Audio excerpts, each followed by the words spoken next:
there's this concept called the Centenarian Olympics, which was, I think, coined by Dr. Peter Attia. But the concept sort of is, imagine you're 100 years old, right? Mm-hmm. And what do you want to do when you're 100? Do you want to be able to lean down and pick up your 3-year-old great-great-grandchild as they come barreling into your shins and pick them up? Do you want to still be able to put your bag in the overhead bin on the airplane as you're traveling around the world? Do you want to be able to run for a train and catch it in Italy and these sorts of things, right? I mean, it's just about creating that vision. Right. Right. And then bringing it back to, because, no one's managed to beat the system yet. There is an inevitable decline that we all go through, but you can adjust the slope of the decline, and you can also set the starting point of the decline higher. Yeah. Through taking care of yourself. And it all dovetails together for me, because I see when I'm working with leadership teams, like people who are managing their energy and optimizing it are showing up better at the leadership team table, right? This is Uncommonly Remarkable. We have surprisingly casual discussions about the lives and notable accomplishments of community leaders, entrepreneurs, and everyday folks like you and me. Think of this podcast as an opportunity to learn something new and to pick up on an entrepreneurial tip or two through open conversation.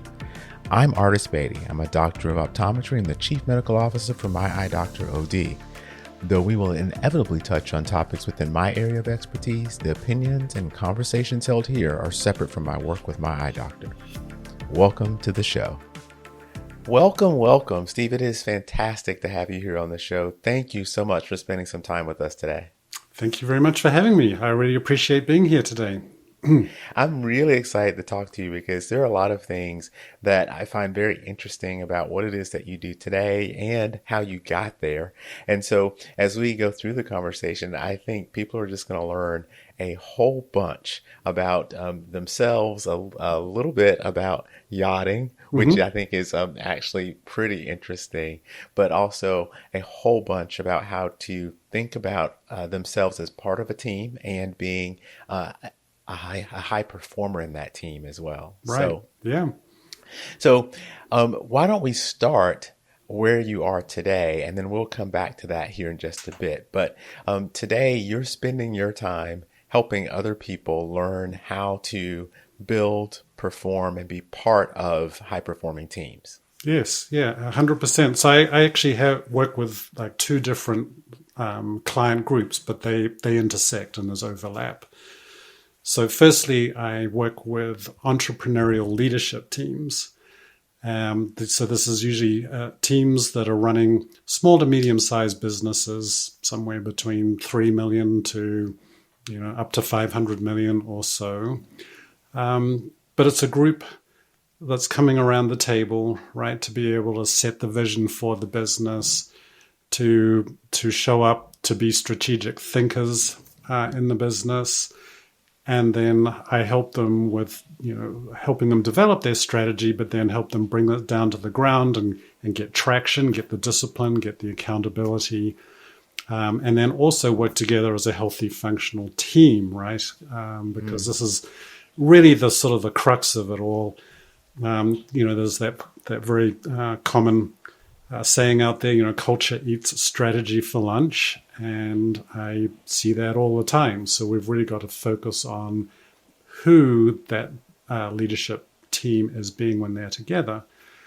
And then the intersection is then with the second population group that I work with as those individual entrepreneurs, leaders, professionals who are wanting more for themselves, to really be able to figure out, how am I going to level up? What do I need to do?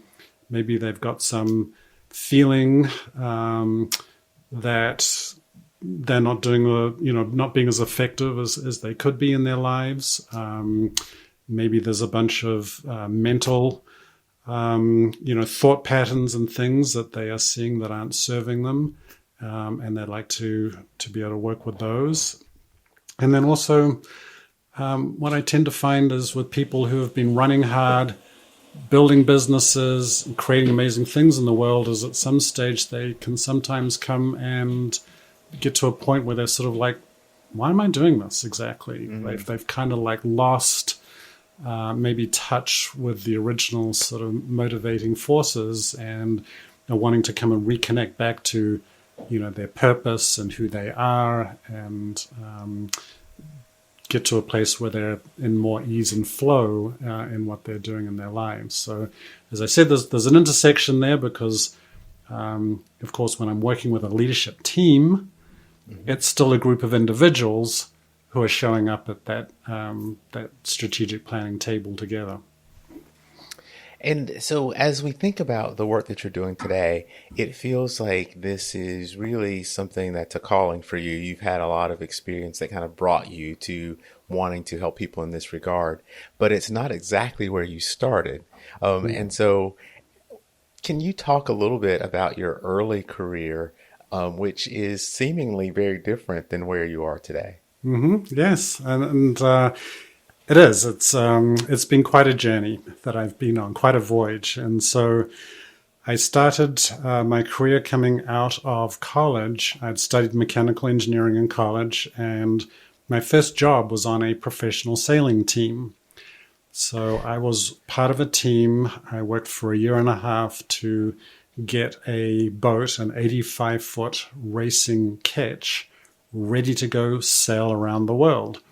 I didn't actually sail around the world myself, but I spent a year and a half like getting the team ready, doing the performance analysis, and it was all the way from being at a gym at 6 o'clock in the morning, lifting a lot of weight, and things, so I could get strong enough and fit enough, such that when we went out sailing to test the boat, to do trials, and to figure out how to optimize its performance, I was a part of the team doing that. So that was a, very sort of early introduction for me into sort of really what it felt like to be part of a truly high-performing team. Then from that experience, I went into actually designing sailboats. And so this is where my mechanical engineering skills sort of married up with my sailing background. And I actually got to spend many years designing boats that sailed around the world, and won round-the-world yacht races. And so once again, really experiencing what it's like to be on a team where everybody's on the same page, sailing in the same direction, literally. Literally. Versus, there were some teams that I participated in that didn't make it, despite having the resources we needed. And at the time, I knew what the highly functional team felt like. I knew what the grind of a dysfunctional team felt like, but I didn't really have the tools or the frameworks to be able to understand like that. I just had this sort of an innate sense like, this team's really great, this team's a grind. Why is that? And that's really has driven my mission and my passion ever since then, is figuring that out, and then having, developed and got some tools to be able to bring those back to leadership teams and businesses, to help them get on the same page, sail in the same direction, and have more fun. It's interesting to think about teams that are performing functions that are really on life and death, right? Like if you're sailing around the world, depending on that team is something that is helping to make sure everybody makes it around the world safely, right? Mm-hmm. And that comparison is maybe somewhat similar to thinking about people who are in other high stress or high probability of injury or problem type environments. So military teams, rescue teams, those types of teams. And Yeah. so functioning together in high performance is essential for those teams. How do you see the similarities or differences in those teams where it is a matter of not just whether or not we're going to perform for the quarter, but it is, we got to keep everybody alive? Do you see differences in the way those teams are formed and what those teams functionally look like? Yeah, that's a very good question. I think ultimately, that there are a lot of similarities. We're building a high performing team.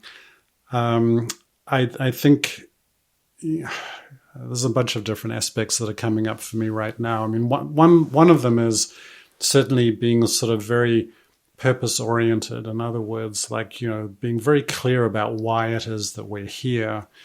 Really developing an intentional sense of our core values and who we are as a team, and kind of like the way we perform as a team. And then, seeing these sort of the individual's contribution to that team, I think is so critical. And then I think the other aspect of it is sort of having to find sort of who we are as a team. And then it's like training, right? I think the degree that, people really sort of take seriously their needing to be able to work together at the highest levels of performance means that we've got to come back and train. And, so a couple of things come up for me. One is, the Navy SEALs, right? They've got this saying that has stuck with me, which is, you never rise to the level of your, I think the phrase is, you never rise to the level of your goals, you fall to the level of your training. That's why we train hard. James Clear had a very, very similar saying in his book, Atomic Habits, which was, we never rise to the level of our goals, we fall to the level of our systems. So it's a very sort of similar idea. And I see this time and again, that teams can, they can state goals, we can set goals, put those things out there. But I think that the real difference is the teams that really level up in terms of the training and the systems that they're putting in place to truly be high performing. I think that makes all the difference. That makes a lot of sense to me. I mean, I think if you're trying to put together a group of people and you've got a certain number of tasks or things that you hope to achieve, then understanding the individual contributions of the individuals joining the team are important, but it's also how do you make sure that their individual contributions actually help to forward the group in general. And that is, to me, a little bit more difficult to sometimes understand on the front end, particularly when you're just going out. Maybe you've been given people on the individual team, or you're making the decision to go out and find somebody new to join the team. Yes, well, really getting the right people in the right seats is what I talk about in the work I do with the entrepreneurial operating system. And this comes from Jim Collins, who wrote about it in Good to Great, many years ago. But he did this analysis where he looked at companies that have significantly outperformed the stock market over a long period of time, not just, flash in the pan, but over over years, decades. What do those companies do? And one of the key things that he really saw was this: we've got to get the right people on the bus and then figure out where to drive the bus, right? And right people are people who fit the culture of the organization. And so, I think if we, when I see my clients, really focus on that and find those people, it really is, it's just an amazing freeing up and, like a force, it's a multiplier, I think, for a high-performing team when everybody on that team is truly showing up to be their best. Versus, I think, probably a lot of us have worked in places where there's been that one person, who's just kind of not with the rest of the team, right? And and unfortunately, I think then, sometimes the overall team performance can then be limited because of, one person in a certain position in that team. So really getting clear, why are we here? What are we doing? And then how do we act, right? Like what are the standards by which we're all going to hold ourselves and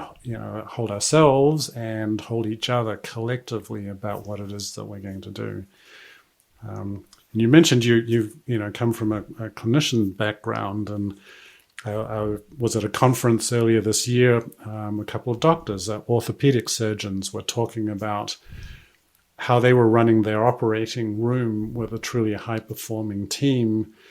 And it was just very interesting to hear how the system they put in place. And so before surgery starts, they gather everybody around, have a quiet moment, and then they're, whoever the patient is, here's Mrs. Smith here today to have knee surgery because she wants to be able to go play with her grandkids.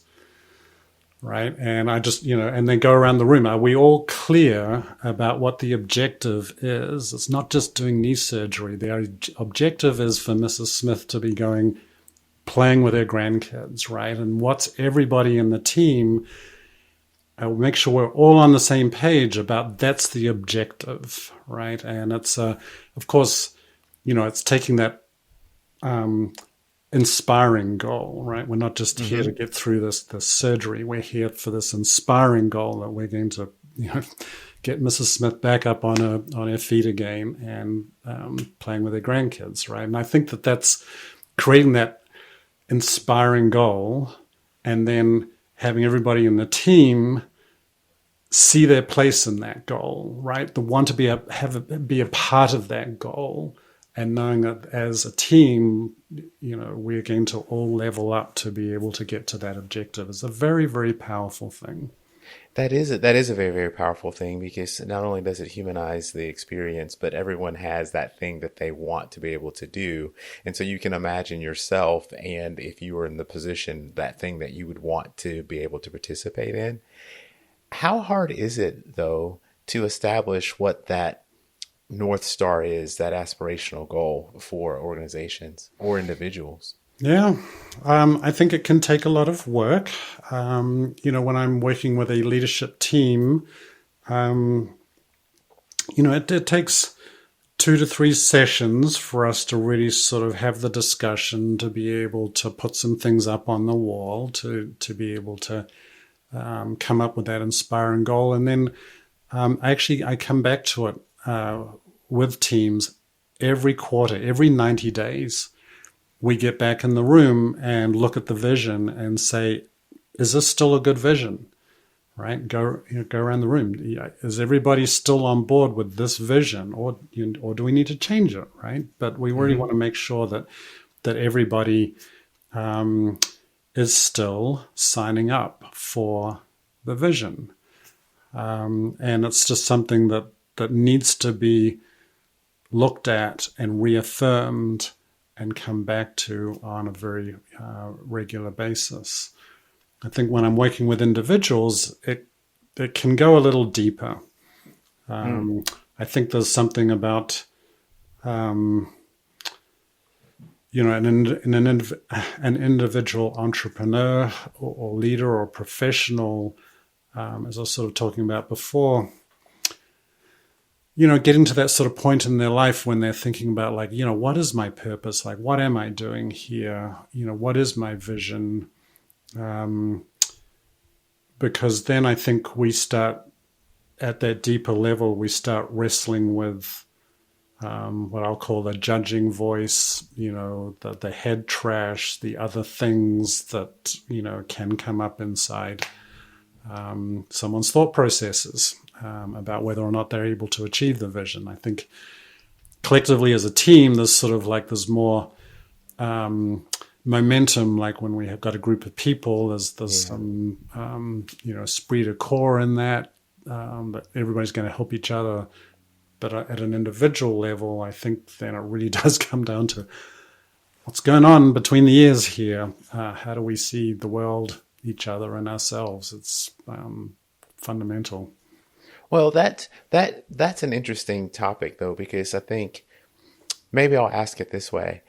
When you were preparing for sailing around the world, knowing that you're going to be part of this team, can you walk through maybe what the goal was that kept you engaged, because you had to get up early, you had to do these things, and how that helped you fit with the team or not fit with the team, and what the team was really looking for or focused on to be able to be successful? Yeah. Well, the objective, for the boat was to win a round the world yacht race, right? To be able to spend 6 months sailing. The race starts in England, goes all the way down through, the Atlantic, around underneath Cape Horn, across underneath the Pacific and the Indian Oceans, and then back up through the Atlantic, with stops along the way. But nevertheless, it's an epic long race, and so and it's competitive, right? It's a yacht race. There's I think the time probably about a dozen boats in the race. So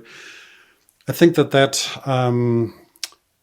was the overarching goal that was motivating everybody, is like, how are we going to get the boat ready to go win this race? And just knowing then, like the physical demands that were going to be required. And that's then, motivating for getting up, going to the gym in the morning. There are lots of other demands too. And when we had to get the sails optimized, the crew functioning, right? All of the maneuvers and things like that had to be practiced and trained on and practiced and honed. And then, just to sort of, as check-in points, there were other sort of smaller races that we would enter into. Or training things, so like sailing from, I was down in New Zealand, so we were sailing from New Zealand to Australia and doing other races. These were sort of check-in points, right? And so you sort of see how you're doing against the competition. Yeah. And they're trying hard too, right? I mean, the competition's doing everything they can to go as fast as possible. So, there's that motivation as well. Everybody's doing their best. Right, right. And so you moved from sailing in and preparing for races to designing. What did you take with you from your practical side, from actually participating and spending the time on these boats to your design? Mm. Well, I think that that was an essential part of being successful as a designer, was to have some practical experience, and we would. That was also an iterative process. In other words, we would design a boat, it would get built, it would get launched, and then we'd go sail on it and do the testing and figuring out, like, is the boat performing the way we've designed, and the types of boats we were designing, and also the types of clients that we were working for, always kept us on our feet. Because I still remember, like we'd put everything that we had creatively into a design, and the boat would get built and launched, and then the moment it's launched, our client would be saying, "Okay, how do we make this faster?" Right? And I've just done everything I can to make the fastest design, in the first place. But that was the constant challenge: was we're not gonna rest here. We need to keep improving, right? We need to keep trying things and testing other things, and that, the experience then, of course, is sort of like going out sailing, seeing how things work, going back to the design office, and then going into the creative process of how do we come up with some more ideas? How do we test those out? How do we see what's feasible and what's not? And then what might go through to improving the thing that we've already just thought was the fastest thing that we could design. And that's not unlike a typical enterprise either, is it? It's you're as part of a large group or a large company, you're always looking for ways to iterate and become better, even though what you just did was amazing. What's next is always very important. And so how did you decide, though, that I've now raced, I've now designed, I've worked with these teams, and now I feel like I'm going to leave the design world because I want to be able to work more specifically with people and teams to make them better? Yes, so it was a very interesting sort of thought process, I guess, going through that journey that you've just described. But I mean, ultimately, I was very sort of curious about how do we get truly amazing teams to be able to go and do amazing things. And as I sort of said before, I didn't really kind of have access or have the tools myself or have access to the tools within that environment. So I made the difficult decision to go out, right, and to be able to go into different environments to learn, to find out different things. And so I went from the yacht design world into doing contracting work for the Navy as a project manager. And there, I mean, that really was, a much larger environment where I was able to, number one, sort of get true project management experience, become professionally certified as a project manager, and to really, see my contribution in helping these much larger groups of people with a lot more at stake, like really, to be able to launch a 1,000-foot long naval ship and get it out to the fleet. That was a lot. And it was a great learning experience for me to be in that sort of environment, to really kind of see all of those parts coming together.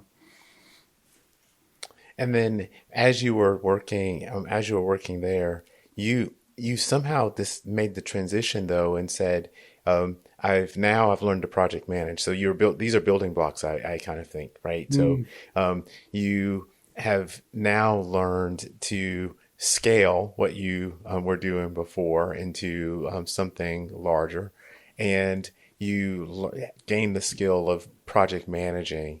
But how did that translate into helping executive teams and entrepreneurs and CEOs work on themselves and their teams? Yeah, it's an interesting sort of thread to look back over my career. I think I've always sort of had that that passion for a business drive within me.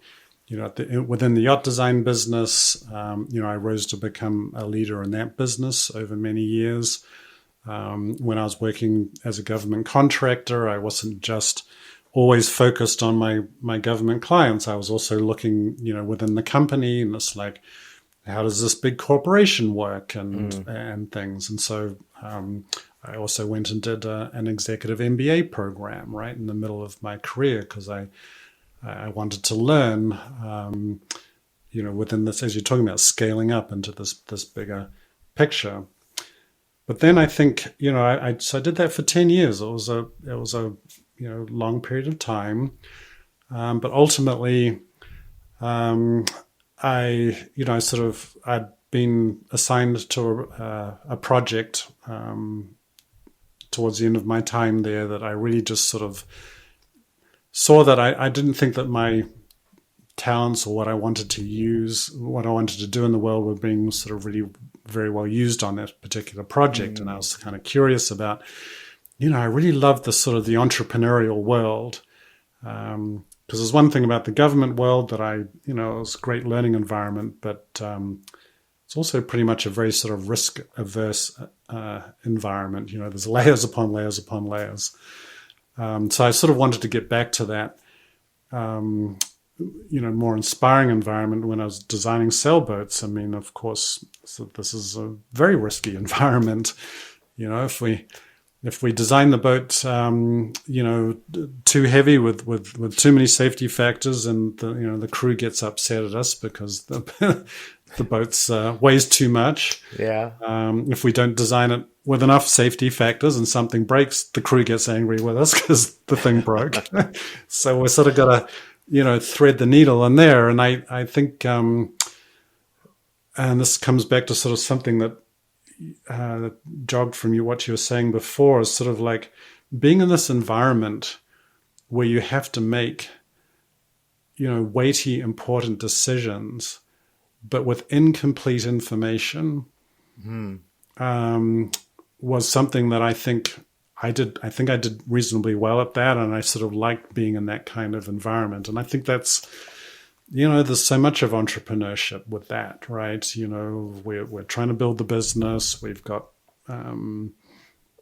products or services we're delivering into a certain market, but then there's, things happen, right? And particularly right now, there's a lot of change happening in the business world. And, my clients are trying to figure out how to navigate that, right? They're trying to Right. figure out how do we make decisions, and we have incomplete information, or the situation seems to be changing on a weekly basis, and that's making it very difficult to sort of look forward.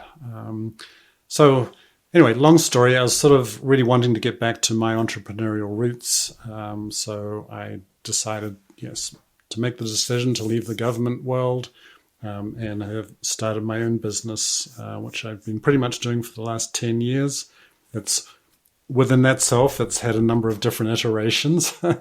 But being an engineer, loving business, loving leadership, I wanted to find a way to sort of work with business leadership teams and individuals in a more creative way. I love helping people be able to figure out, if they've got an idea or a dream, like how do they bring that into the real world, into the actual tangible world. Mm-hmm. So that's been what's been motivating me for quite a while now. That's amazing. And so, from where you are today, not only are you working directly with individuals and teams, but I think you've also started to create a space for them to be able to come and work together outside of their normal space. Is that right? Yes, yes. And it's part of my passion that I'm working on these days. So I live on a farm in Colorado, and it's a beautiful, beautiful place. And we're creating this whole farm environment as a place for busy entrepreneurial leadership teams to just come and get out of the whirlwind and just kind of slow it down, get reconnected with each, themselves, with each other on the team, and to get grounded, literally, get on the ground. And so I'm creating an environment, where that's going to happen. And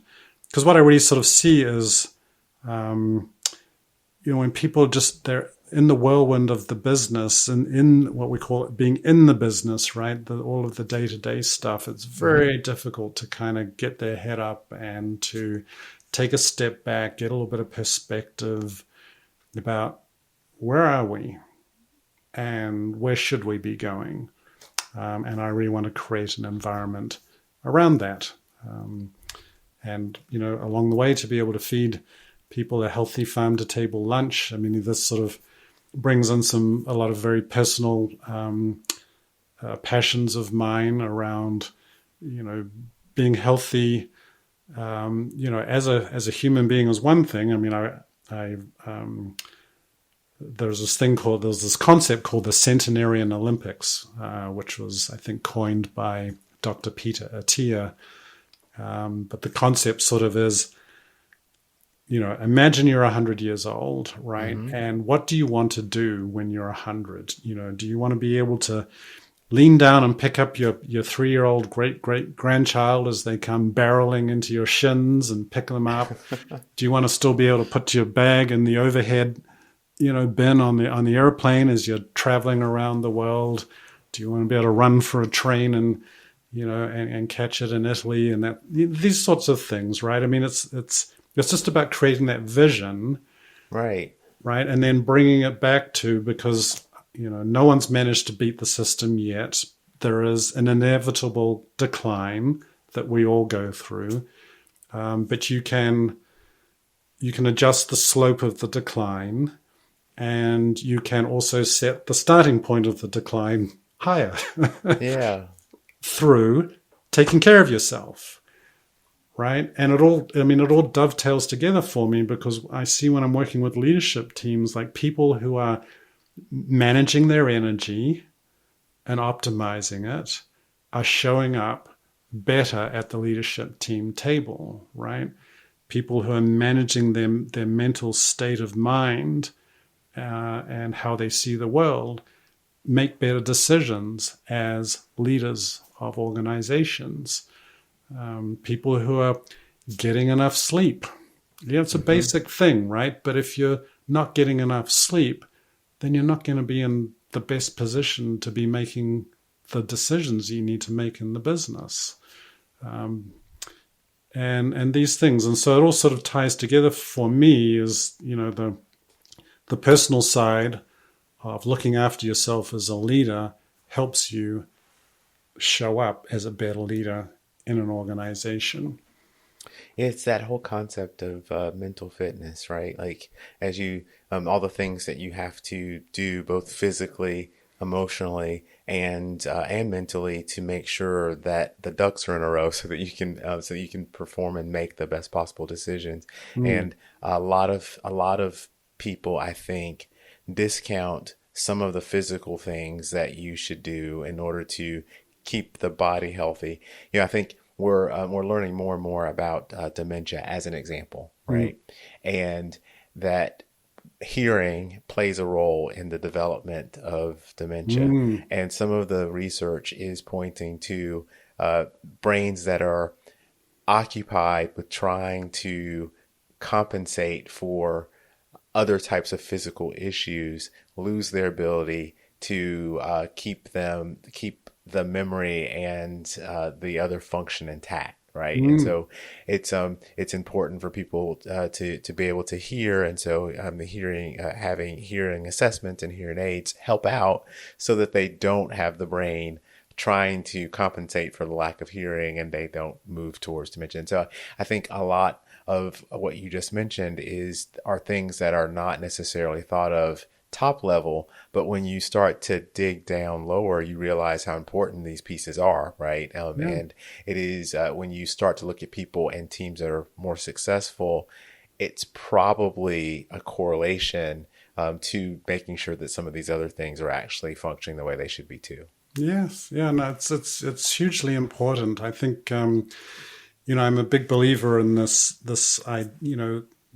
We are natural organisms, and natural organisms are actually very efficient. In other words, if you don't use some particular capacity or capability that you have, then nature's going to not emphasize that, right? I mean, if you just sit on the couch and watch TV all the time, then your natural system's going to optimize to that state.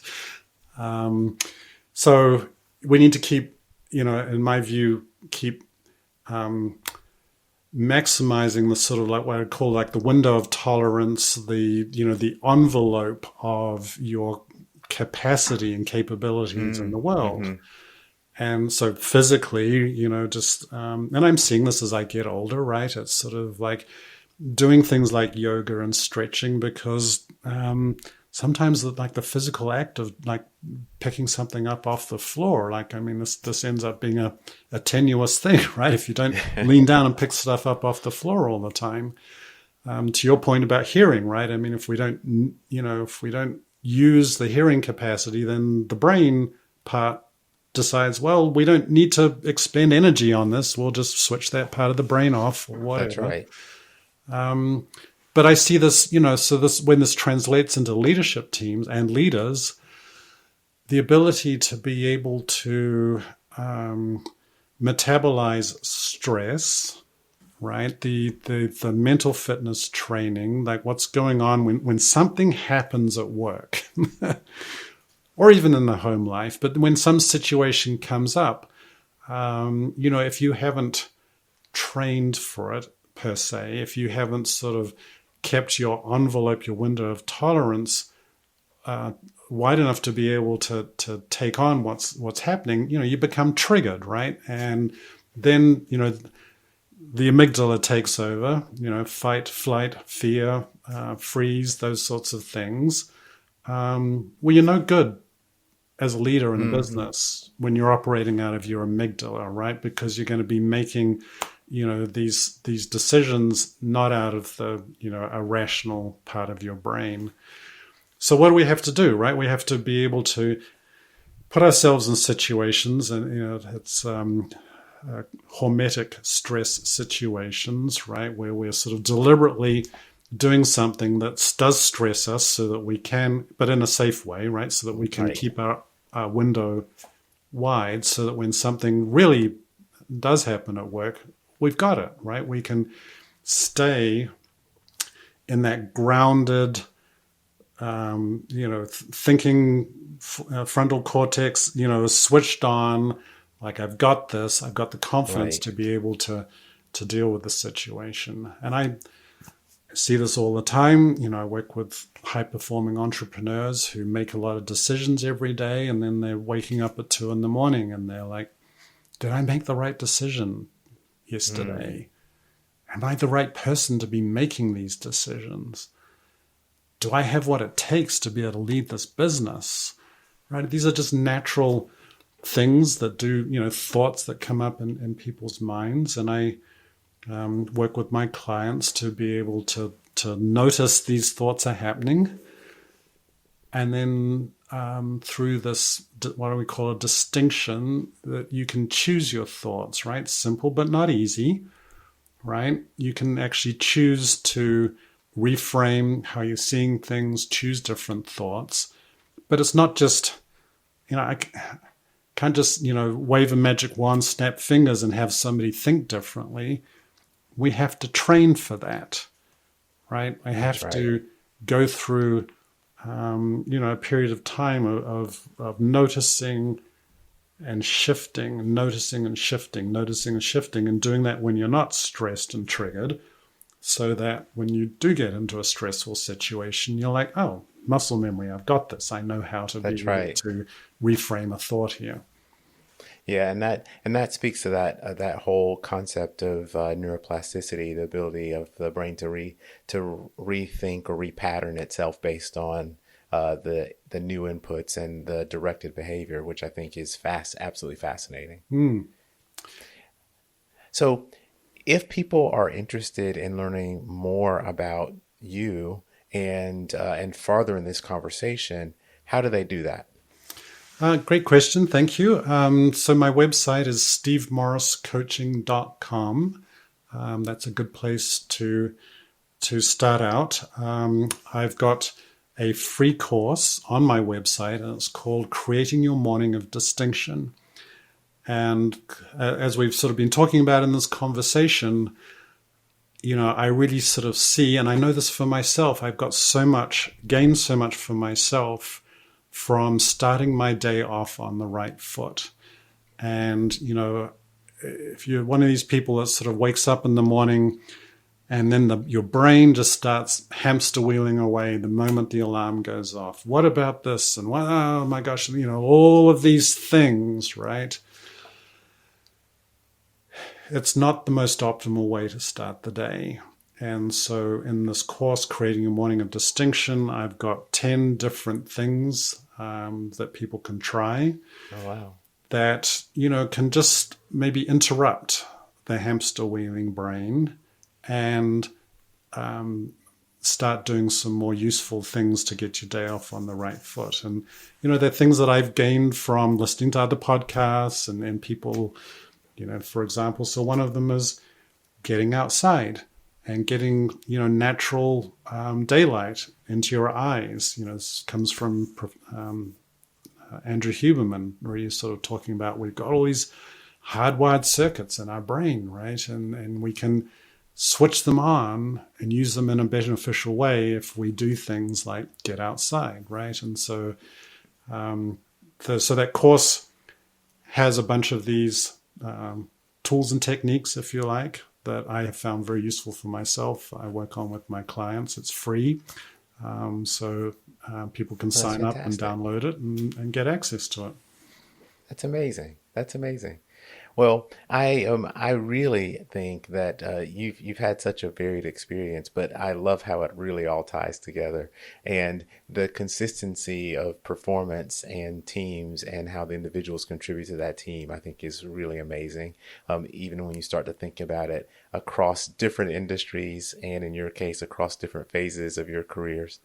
I really appreciate you spending some time with us today And I think this is an interesting subject, one that maybe we've just scratched the surface on a little bit. And so there may be pieces that we have to come back to you and talk about a little bit more in depth as people comment or ask questions about it.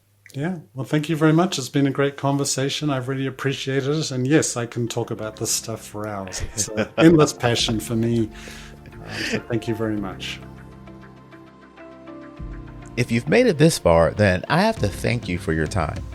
I hope you've learned something new and enjoyed listening to the discussion as much as I enjoyed having it.